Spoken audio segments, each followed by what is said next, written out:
Oke, halo Sobat Cuan Nusantara, ketemu lagi dengan kita Jaring Usaha Channel yang akan membahas seputar bisnis, usaha, money management, hingga investasi. Oke teman-teman, di video kita kali ini kita akan membahas mengenai investasi lagi teman-teman. Investasi zaman kuno yang mungkin banyak mengira sudah ketinggalan zaman. Kita tahu di luar sana instrumen investasi yang ditawarkan lebih modern dan mungkin tanpa berupa barang seperti saham, kripto, reksadana, tabungan emas, dan lain-lain yang bisa diakses hanya melalui smartphone, melalui online saja. Akan tetapi, masih banyak loh orang-orang yang tinggal di desa yang masih melakukan investasi kuno seperti ini. Yaitu apa? Ya, investasi di hewan ternak, khususnya sapi. Mungkin dari kalian yang melihat video ini ada yang mengira, sapi kok bisa jadi investasi ya? Bukannya sapi itu bisa mati ya kalau gak dirawat? Jika kalian berpikir seperti itu, kalian juga tidak salah. Akan tetapi, sapi itu juga bisa dijadikan investasi juga. Di video kali ini kita akan membahasnya secara mendalam.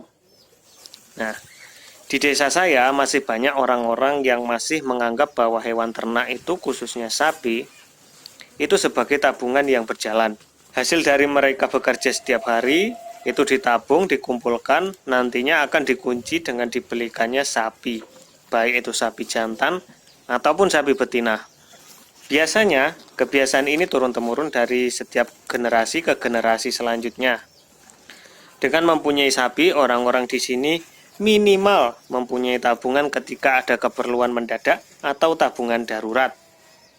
Mereka juga percaya bahwa dengan mengunci pendapatan mereka akan terhindar dari yang namanya inflasi. Seperti yang kita tahu ya teman-teman, inflasi itu sekarang menjadi momok ya. Banyak orang-orang yang mengunci penghasilannya itu dengan cara berinvestasi karena tidak mau tergerus inflasi kekayaannya. Selain itu, mereka juga mempunyai penghasilan tahunan berupa anak sapi yang lahir. Hal ini akan menjadikan passive income buat mereka setiap tahunnya. Nah, perlu diingat, berinvestasilah pada instrumen yang kalian kuasai. Jangan pernah berinvestasi pada hal yang tidak kita kuasai. Karena apa?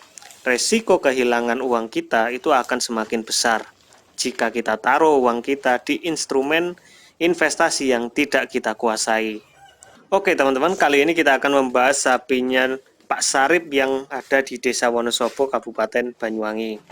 Mohon maaf, ini Pak Saripnya tidak mau tampil di kamera, ya kita hormati keputusannya beliau, kita hormati pemikirannya beliau, kita ambil poin-poinnya saja ya, nanti saya rangkumkan yang ada di video ini. Sapi-sapi yang ada di sini merupakan sapi beliau. Beliau sendiri dari kecil sudah mengenal sapi sebagai alat investasi sejak zaman kakek neneknya dulu. Sebenarnya beliau punya kurang lebih sekitar 40 ekor sapi yang tersebar di beberapa tempat. Yang di sini saja ada sekitaran 3 kandang. Dengan rata-rata per kandang itu isi 5-6 ekor sapi. Nah, setiap kandang ada orang yang memelihara sendiri-sendiri, atau kalau di sini disebutnya magersari ya, orang yang bertanggung jawab di suatu kandang, dan itu membawai 5-6 ekor sapi. Jadi Pak Sarip hanya mengontrol sapi-sapinya ini seminggu sekali saja teman-teman, dan tanpa memikirkan bagaimana cari rumputnya setiap hari dan bagaimana cara membersihkan kandangnya, itu tugasnya magersari. Nah, perhitungannya seperti ini teman-teman. Pak Sarip tidak menggaji mereka setiap bulannya, akan tetapi beliau menerapkan sistem bagi hasil.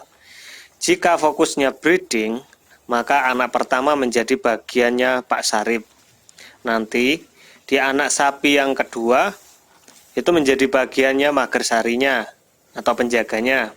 Lalu nanti anak ketiga bagiannya Pak Sarip lagi, anak keempat bagian magersarinya. Begitu terus berputar selama sapinya masih produktif.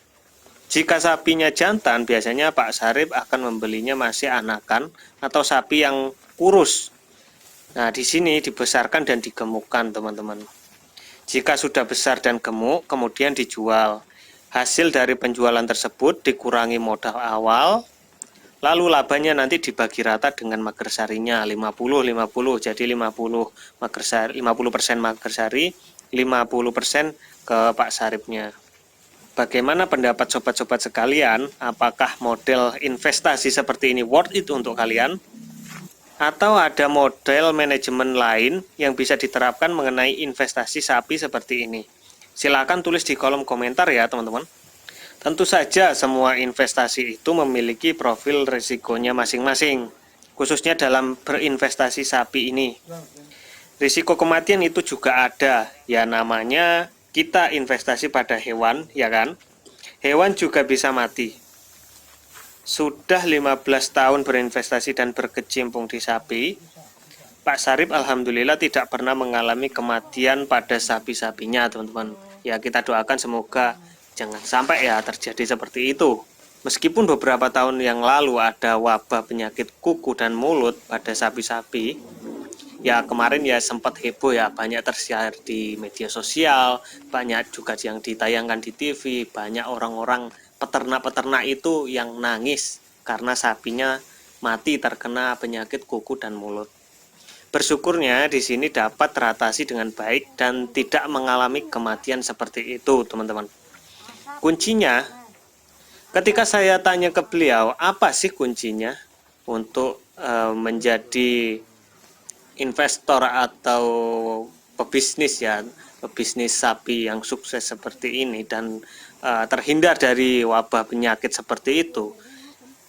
Berikut jawaban beliau. Kuncinya adalah kebersihan kandang, pakan, dan sinar matahari harus diperhatikan betul. Nah, ini kuncinya teman-teman. Banyak peternak sapi yang menyepelekan kebersihan kandang ini. Sapi merupakan makhluk hidup yang juga bisa terkena penyakit. Jika kandang tersebut tidak bersih, maka kuman, penyakit, dan bakteri akan sangat cepat berkembang. Selain itu, ketika di alam liar, sapi itu bisa berpindah-pindah dari satu tempat ke tempat yang lain, yang membuat dia lebih nyaman dan bersih. Biasanya dia tidak mau berkumpul di tempat-tempat yang kotor. Dia memilih tempat-tempat yang bersih, yang banyak sumber makanannya, yang subur lah ya, intinya seperti itu. Ketika sudah di kandang, maka dia tidak bisa berpindah-pindah tempat lagi, teman-teman. Ya seperti halnya di sini ya, kita sudah kandangkan, ya udah, ya hanya di sini-sini saja, nggak bisa kemana-mana udah. Akhirnya mereka juga rawan terserang penyakit dan terserang stres, ya kan? Kita aja kalau di rumah terus-menerus juga akan stres kan. Jadi kita perlu keluar sejenak untuk merefreshkan diri atau gimana itu. Maka dari itu sangat penting menjaga kebersihan kandang sehingga sapi tersebut terasa nyaman. Jadi kita buat sapi itu nyaman di kandang, teman-teman ya. Nyaman dan tidak stres. Akhirnya setelah merasa nyaman, mood untuk makan itu juga tinggi dan mempercepat untuk pertumbuhan dan perkembangan sapi. Nah, itu semua kuncinya, teman-teman. Jadi kebersihan kandang itu wajib hukumnya jika kalian berternak sapi atau berbisnis sapi. Nah, mungkin pengalaman Pak Sarip ini dan ilmu-ilmu yang sudah beliau kasih dan kita rangkumkan ini bisa menjadi referensi lah buat kita para peternak sapi ataupun para pengusaha sapi ya. Nah, itu saja teman-teman untuk video kita kali ini. Semoga bermanfaat. Jangan lupa untuk klik like, komen di bawah, lalu subscribe di channel kita Jaring Usaha. Sekian dari kami, salam pengusaha, salam semangat, salam cuan.